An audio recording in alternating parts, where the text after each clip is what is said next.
c'est Philippe, bienvenue dans l'atelier. Aujourd'hui ça va être une journée unboxing puisque j'ai reçu une commande ce matin, une commande que j'ai passée il y a 5 jours, j'ai passé dimanche, on est vendredi, et DHL m'a apporté ma commande, et ma commande c'est une scie sous table Metabo TS254M avec le pied qui va avec. Et donc l'idée ça va être de voir la mise en œuvre, hein. Bon, il y a d'autres vidéos qui le font sur internet, mais quand moi j'ai cherché des infos sur cette scie là, il n'y en a pas tant que ça. Donc ça va être un vrai test, puisque moi j'ai jamais eu de scie sous table, c'est la première fois que je vais en utiliser une. Je vais l'installer, donc la déballer, la monter, et puis ensuite on procédera au réglage pour vérifier que tout va bien.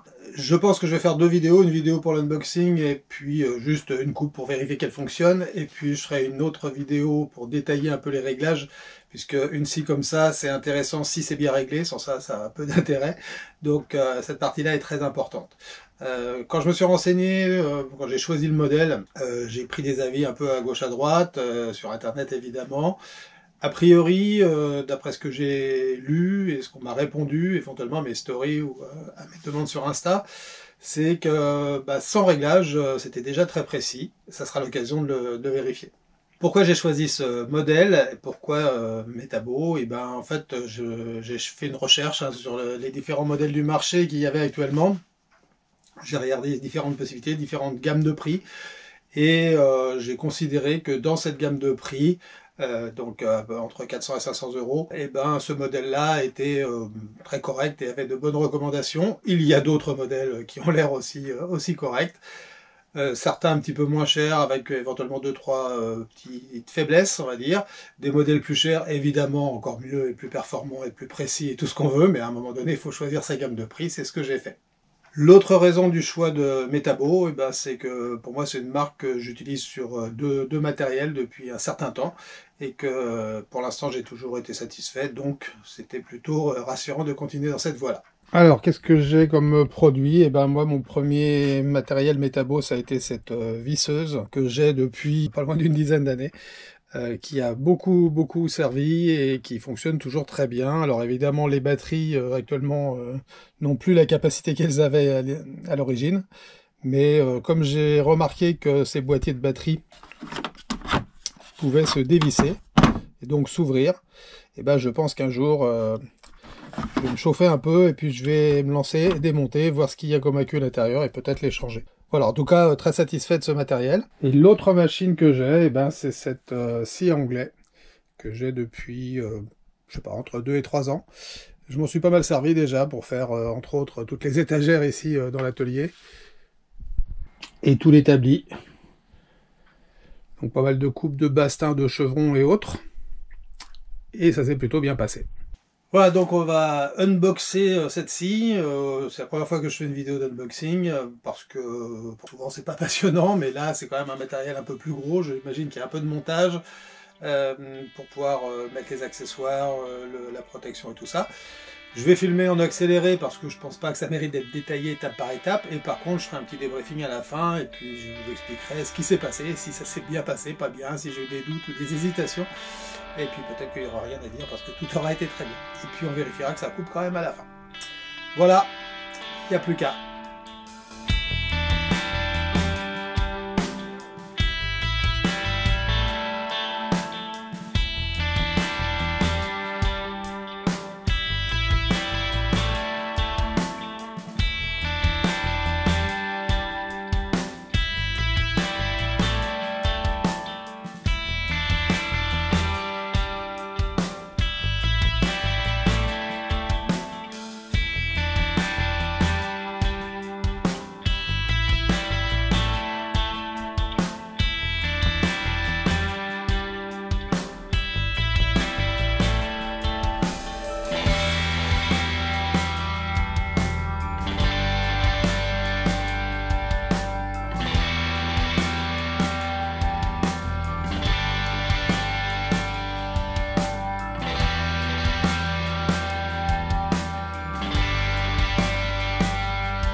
Bien, bah, vraiment pas beaucoup de problèmes pour installer cette scie. Tout est prémonté, en fait, quasiment tout est prémonté. Donc il y a juste à la déballer. Le trépied, bah, il y a juste à l'ouvrir, à le déplier. Et ensuite, il a fallu installer juste ces vis avec les boutons sur le trépied. Et ensuite, au moment où on pose la scie, il y a ici des boutons de réglage pour espacer les deux montants pile poil pour que ça soit l'entraxe des vis ici. Voilà, donc ça c'est vraiment très simple et ça se démonte et ça se remonte très facilement. Si j'ai acheté le trépied, c'est plus pour emmener la scie ailleurs sur un chantier ou quelque part que pour l'atelier. Là je vais m'en servir pour l'instant, mais mon idée à terme c'est de faire un petit meuble à roulettes pour pouvoir être un peu plus mobile dans mon atelier qui est pas si grand, hein, même si pas mal de mes amis me l'envient. Bah, ça manque forcément de place, mais en déplacement le trépied ça sera très mobile et donc il se démonte et se remonte très rapidement et franchement pratique. La lame était montée, le guide de la lame qui est, alors on le voit pas bien avec la protection plastique, était déjà monté. J'ai juste vérifié l'alignement avec un réglet pour être sûr qu'il n'y avait pas de problème. Le guide en plastique il se monte et se démonte très simplement, et hop il se démonte. On le remet, on le reclipse.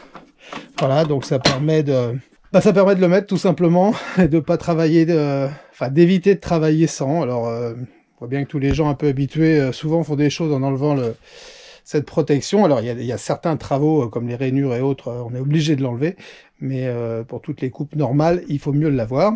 C'est quand même plus sécurisant. Réglage de la hauteur de la lame ici. On voit la lame qui monte, la lame qui descend, l'inclinaison de la lame avec cette molette. Bon, là j'ai le guide qui est à côté, je peux pas vraiment. Et puis là avec une seule main, c'est pas facile. Voilà, et ben même avec une seule main on y arrive. Le guide parallèle, lui, bon, bah, c'est un guide parallèle. Alors tout le monde en dit du bien de ce guide sur ce modèle-là. J'espère que ça se vérifiera. A priori il est bien stable.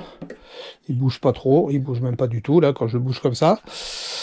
Un poussoir pour guider la pièce, et la clé qui permet de changer la lame, enfin de démonter la lame. Et bon, pour l'instant, c'est pas une priorité pour moi. Le guide, alors dans quel sens il va? Comme ça. Alors, de la main gauche, c'est pas évident. Voilà. Le guide qui permet de pousser la pièce, soit ici pour le couper à angle droit, soit après en réglant l'angle avec des angles où on sent des crans. Et c'est ça qu'il faudra donc éventuellement vérifier pour ajuster les curseurs, le petit curseur ici, le petit curseur là, pour faire les réglages fins et vérifier que les zéros sont bien à 0. Le 0 mm ici et le 0 degré ici. Enfin le 0 ou le 90 en l'occurrence. Et ça, pour ça, il faut faire des tests un peu plus complets, ce que je ferai ultérieurement, et donc dans une seconde vidéo. Alors, je suis allé chercher mon aspirateur. L'aspirateur... Cool, c'est le bon diamètre. Pas besoin d'adaptateur, a priori. L'aspirateur, je le branche sur mon petit boîtier de maîtresse cave. Alors, un jour, je ferai une vidéo sur ce truc-là, parce que c'est quand même super pratique. Mon aspirateur n'a pas le maîtresse cave intégré, donc c'est pour ça que j'ai acheté un petit boîtier séparé, et c'est vraiment bien. Et il faut juste que je trouve où est la prise. La prise, elle est là. Et hop. Voilà, je mets l'aspirateur sur on. Et donc, je vais faire juste un test très simple. Bon, je vais enlever ça pour l'instant. Et je vais faire une coupe, alors petit bout de médium ici, donc je vais régler, pas couper grand chose. Tac, on va se mettre par là. Ok, au niveau hauteur, a priori c'est marqué qu'il faut que évidemment le guide, enfin la protection repose sur le panneau à couper, donc là on passe. Ici je vais m'aligner, je vais pousser, le poussoir il a la place de passer, tout va bien. Je l'ai dit dans l'introduction, c'est la première fois que je me sers d'une scie sous table. Donc je vais essayer de ne pas y laisser un doigt, tant qu'à faire. Et puis, je pense que j'ai tout vérifié. Et donc déjà, on va voir si elle fonctionne. Alors le bouton, il est là. Honnêtement, le bouton rouge d'urgence pour aller le chercher en dessous, bon, il n'est pas gros. Allez, c'est parti, on y croit.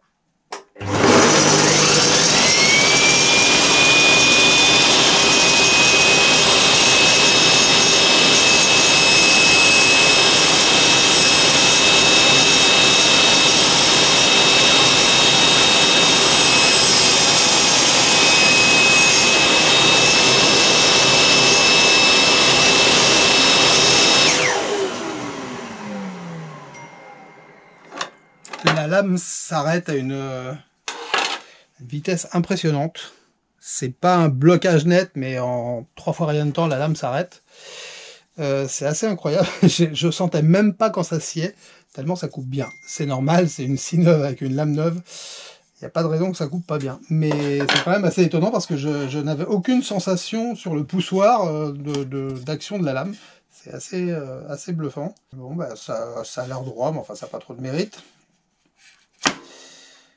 Ok, je vais faire juste une deuxième coupe vite fait avec le guide pour vérifier au moins un angle droit, et puis comme ça me dira s'il faut procéder à des réglages. Donc je le mets à 90, alors est-ce que le morceau il passe? Ouais, il passe juste, mais il passe.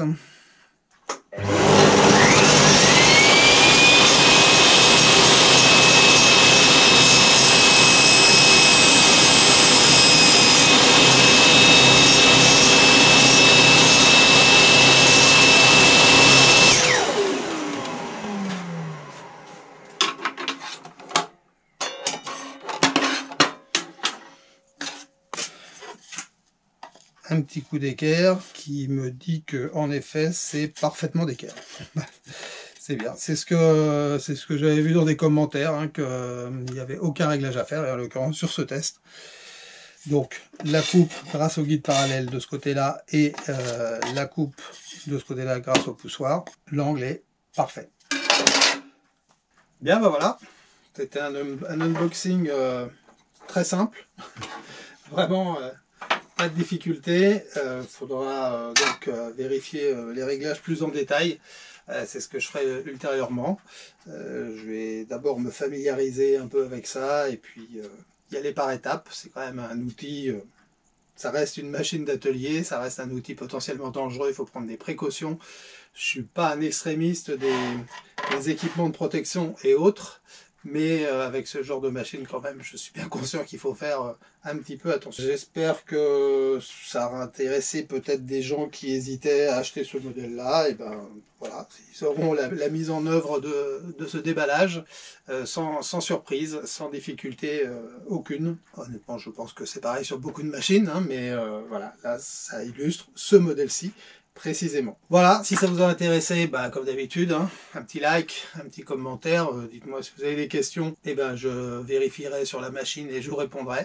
Si vous avez besoin de détails, moi je sais que j'ai posé 2-3 questions sur internet avant de l'acheter. Si vous êtes dans ce cas-là, n'hésitez pas, je réponds toujours aux commentaires. Et puis si vous avez envie de voir la suite, et notamment les essais de réglage, et vous vous abonnez, vous mettez la cloche et tout ce qu'il faut. Et puis de temps en temps, vous jetez un petit coup d'œil sur Instagram, vous aurez des nouvelles. Voilà, à bientôt. Salut.